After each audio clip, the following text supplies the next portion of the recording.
Hello guys! In today's video, I'll be showing you how you can reset your Microsoft account password. But first, if you are new in this channel, please don't forget to subscribe and turn on the notification bell for more videos like this. First is to go to Microsoft website. After that, just tap on the profile icon at the top right corner of your screen. Now we have to sign in or log into your account. Just enter your Gmail or your phone number. So now, for example, you forgot your password. So to reset your password, just tap on Forgot Password. After that, you need to verify your identity.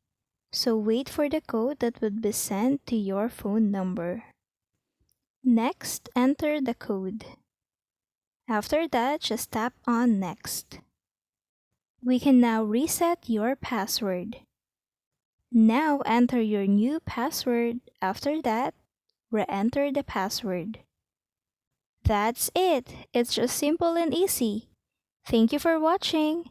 If you have questions or suggestions regarding this video, don't forget to leave a comment on the comment section. Thank you for watching.